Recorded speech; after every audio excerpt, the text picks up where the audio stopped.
Hello and good afternoon. My name is Jenny Rocket and I'm with ASEAN 2017's Media Affairs and Strategic Communications team.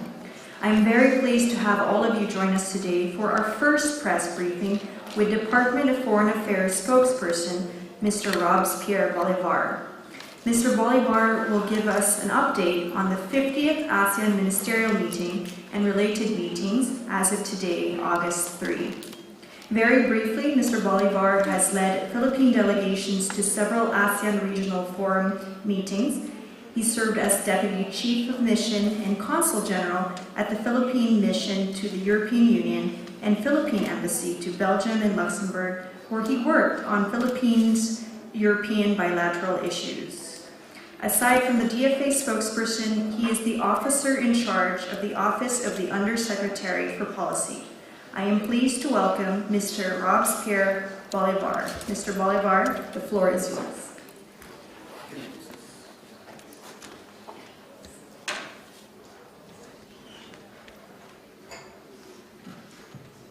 Good afternoon, colleagues from the media. This is a pre-AMM briefing, and I have a prepared statement to read, and then afterwards we can take a couple of questions. Secretary of Foreign Affairs, Alan Peter S. Cayetano, will chair the 50th AMM, the 18th ASEAN Plus 3 Foreign Ministers Meeting, the 7th East Asia Foreign Ministers Meeting, the ASEAN-Canada Post-Ministerial Conference, and the 24th ASEAN Regional Forum from August 5 to 7. The Secretary will also lead the ASEAN Foreign Ministers Interface with the representatives of the ASEAN Intergovernmental Commission on Human Rights, and will chair the Southeast Asian Nuclear Weapons Free Zone Commission on August 4. Since yesterday, officials from ASEAN have been meeting at the Philippine International Convention Center to prepare for the ministerial meetings. Yesterday, the ASEAN Committee of Permanent Representatives met to prepare the outcome documents, which were endorsed to the senior officials meeting today. These outcome documents will then be submitted to the ASEAN foreign ministers for their approval. These include an ASEAN Leaders Declaration on the 50th anniversary of ASEAN, the revised implementation plan for the ASEAN-Japan Vision Statement, the 2018 to 2022 ASEAN Plus 3 Cooperation Work Plan, the 2018-2022 ASEAN European Union Plan of Action, the implementation roadmap for the ASEAN-Russia Eminent Persons Group report, and the concept note on the ASEAN-Russia network of think tanks. These are in addition to the major outcome documents that will be issued after the ASEAN Ministerial Meeting and related meetings, such as the joint communique and the chairman's statement for the ASEAN Plus 3, the post-ministerial conferences, the East Asia Summit Foreign Ministers Meeting, and the ASEAN Regional Forum.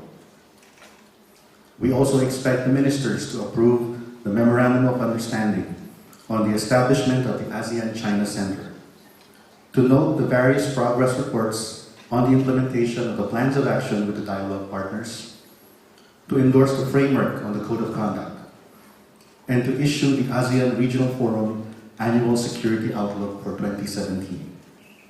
I just wanted to point out that 19 out of the 27 ARF participating countries contributed segments to this outlook. The ASEAN Song is ongoing as we speak. During this morning's meeting, the ASEAN senior officials reviewed the status of implementation of the blueprint of the ASEAN Political Security Community. The Song also discussed efforts to maintain and enhance ASEAN centrality and updates on promoting complementarities between ASEAN Vision 2025 and the United Nations 2030 Agenda for Sustainable Development. The meeting reviewed the progress of ASEAN's relations with its dialogue partners. This afternoon, as we are having this press conference, the senior officials are discussing preparations for the ministerial meetings, the commemorative activities for the 50th anniversary of ASEAN, and preparations for the 31st ASEAN Summit and related meetings, which will be held in the Philippines this November. The SOM will also consider the proposed outcome documents of the 50th AMM. Allow me to just go briefly through the schedule of the ASEAN Ministerial Meeting and related meetings, which will be happening starting tomorrow. On August 4, the foreign ministers will meet with the representatives of the ICHR. This will be the 6th annual interface between the AMM and the ICHR for the ASEAN Intergovernmental Commission on Human Rights. The ministers will also convene as the Commission of the Southeast Asian Nuclear Weapons Free Zone. The Schonfest Commission is the main body tasked to oversee the implementation of the Schonfest Treaty. The Commission is expected to review the progress on the plan of action to strengthen the implementation of the treaty. The opening ceremony of the 50th AMM will be held on August 5, along with the plenary and retreat sessions of the AMM. During the plenary session, the ministers are scheduled to discuss ASEAN community building efforts, focusing especially on the implementation of the blueprint of the ASEAN political security community. The ministers will also prepare further meetings with external partners under the ASEAN Plus 3, EAS, PMC, and ARF frameworks. During their retreat, the ministers will exchange views on how to maintain ASEAN centrality in the evolving regional security architecture, as well as developments in ASEAN's external relations. The retreat will also provide the ministers with an opportunity to exchange views on regional and international issues of common concern, with a view to identifying possible areas of cooperation to address these issues. The ASEAN Institute for Peace and Reconciliation publication entitled Symposium on Principles, Mechanisms, and Practices of Peace and Reconciliation Processes will also be launched on that day. On August 6, the ASEAN foreign ministers will meet with the dialogue partners in the post-ministerial conferences. Secretary Cayetano will co-chair the ASEAN-Canada Ministerial Meeting with Her Excellency Madame Chrystia Freeland, Minister of Foreign Affairs of Canada, since the Philippines is the current country coordinator for the ASEAN-Canada Dialogue. The post-ministerial conferences provide a venue for ASEAN and its dialogue partners to review the progress of the dialogue relations, including the implementation of the various plans of action under the 3 pillars of ASEAN. The ASEAN Plus 3, the East Asia Summit Ministerial Meeting, and the ASEAN Regional Forum will all be held on August 7. The APT and EAS Foreign Ministers meetings are expected to discuss the future direction of cooperation and to prepare for the APT and EAS summits to be held in November. On the afternoon of August 7, the ministers of the ASEAN Regional Forum convene for their retreat and plenary sessions. At the retreat session, the participating countries will exchange views on regional and international issues with a view to finding areas of cooperation to address such issues of common concern. The ministers will also discuss the future direction of the ARF as a multilateral forum for dialogue to promote habits of cooperation in the Asia-Pacific region. At the plenary session, the ministers will note reports of the activities completed over the past intersessional year and will adopt the list of Track 1 activities for intersessional year 2017-2018. The grand celebration of the 50th anniversary of ASEAN and the closing ceremony of the 50th AMM will be held on August 8 at the PICC Plenary Hall. President Rodrigo Roa Duterte will deliver the keynote speech during the grand celebration. The ASEAN foreign ministers will also pay a courtesy call on the President later that day. Secretary Cayetano, as chair of the 50th AMM, will then have a press conference at this same venue on the afternoon of August 8. Thank you, and we're now ready for questions.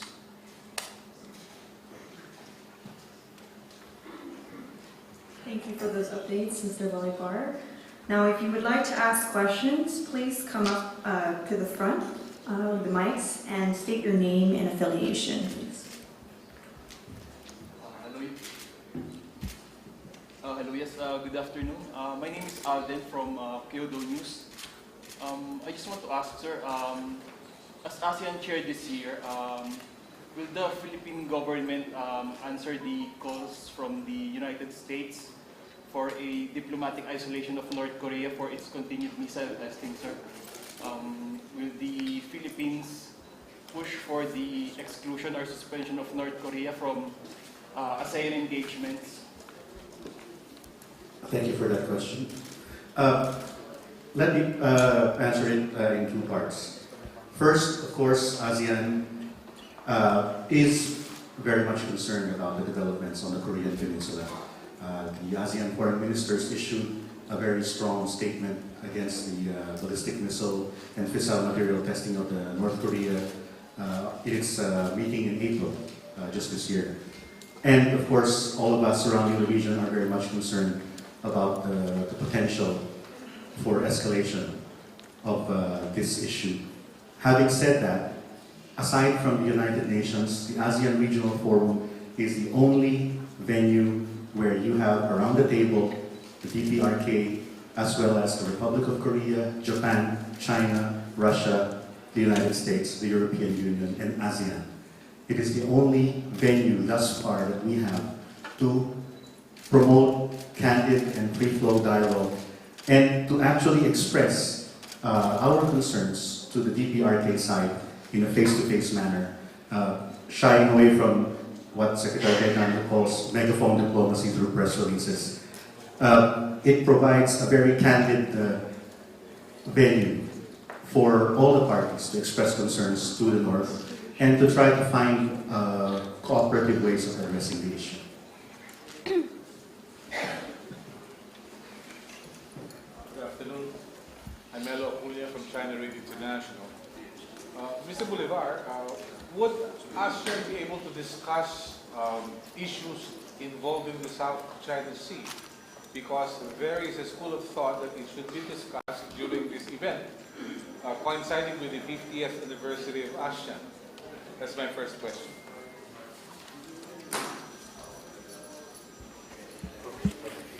Second question is, how optimistic are you with the ARF taking place in a matter of days, that we can at least lessen the tension in Asia, because of North Korea?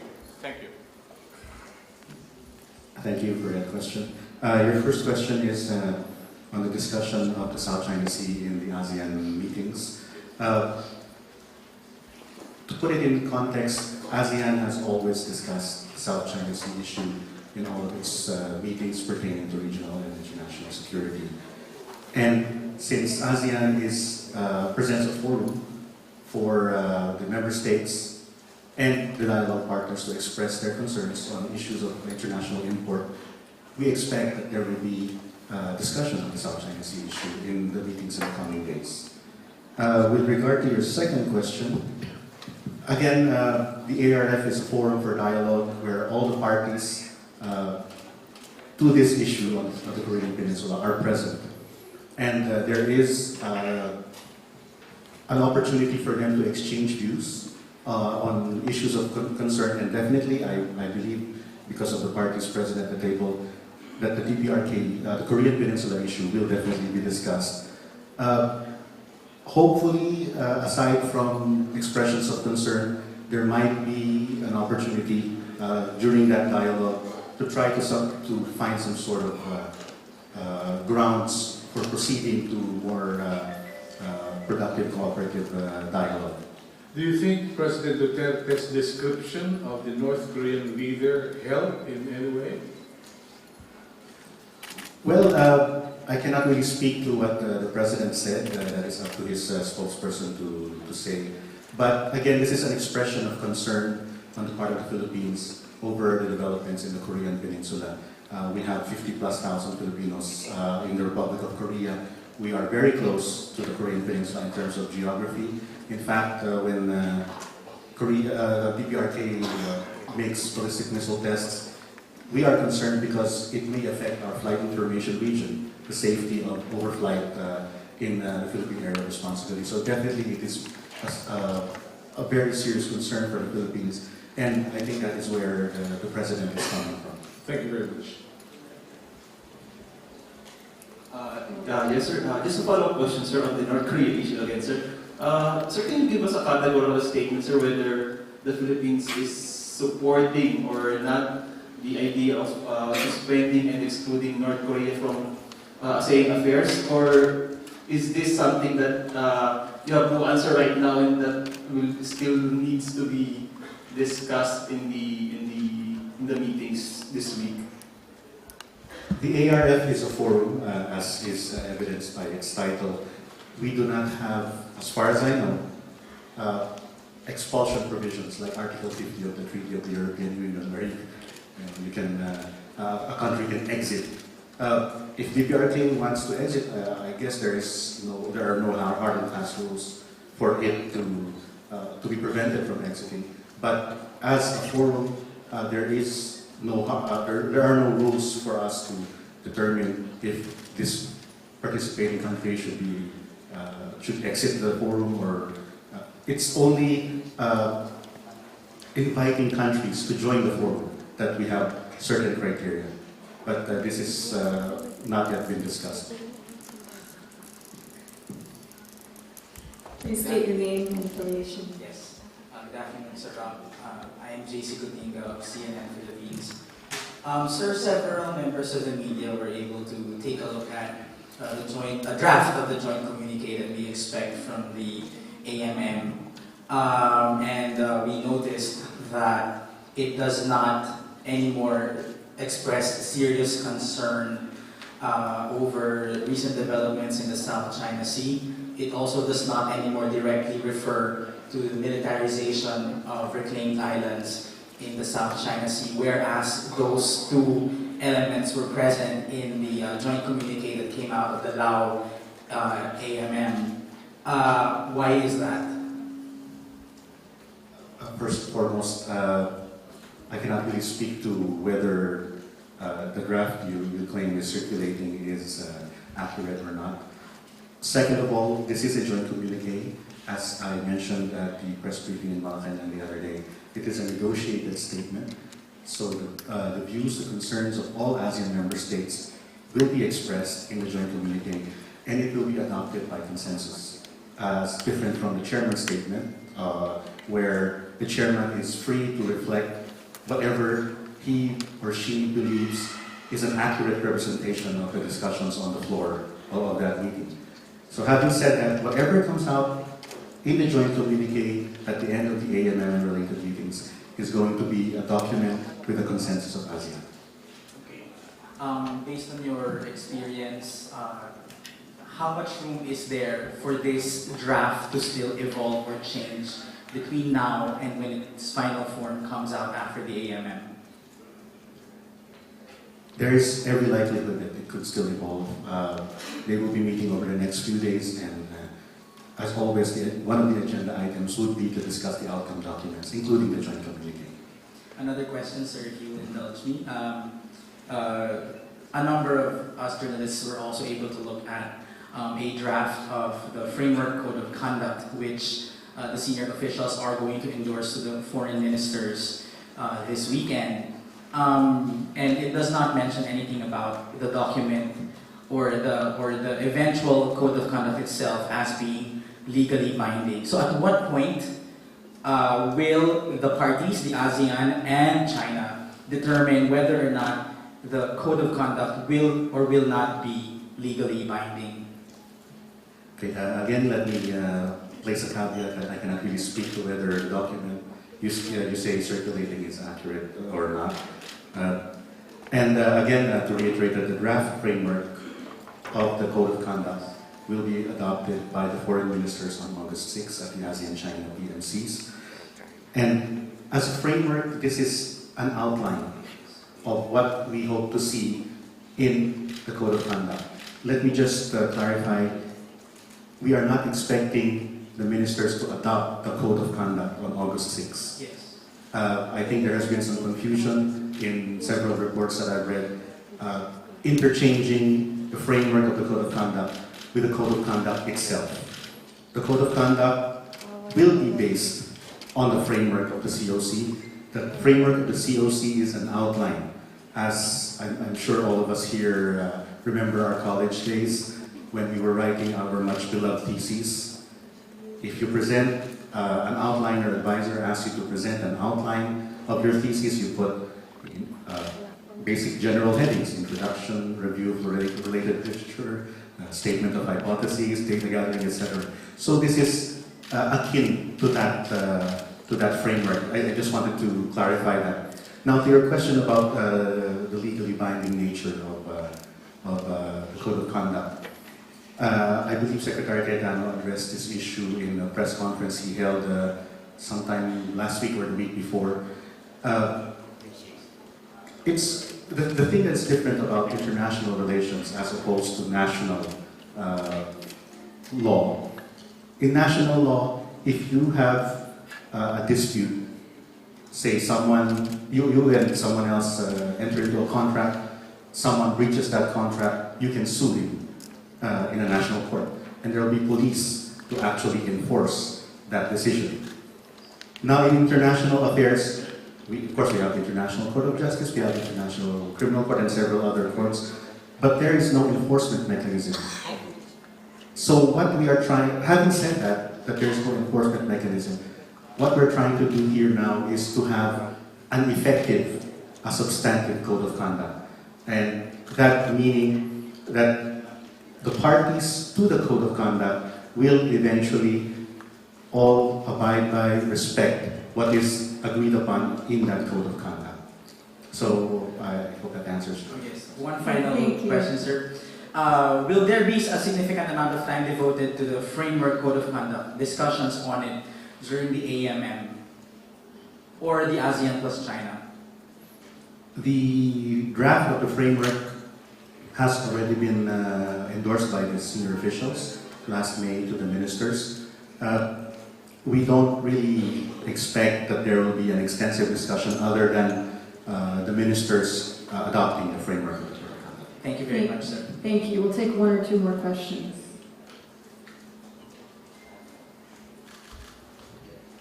Good afternoon, sir. I'm Jonah from SISU. Could you just tell us if the Secretary will be having any bilateral discussions with his counterparts? I believe, thank you, John. I believe there have been some requests from visiting foreign ministers, which is of course standard. He is the chair, and normally the visiting foreign ministers would want to pay a courtesy call or have bilateral meetings at the sidelines with the Secretary. I don't really have detailed information as to which countries have requested and which have already been scheduled. But as soon as this is available and we can release it publicly, definitely we will share it with members of the media. We'll take one more question. Okay. Well, if there are no other questions, with that, thank you, Mr. Bolivar, and thank you all for joining us, and that ends today's briefing.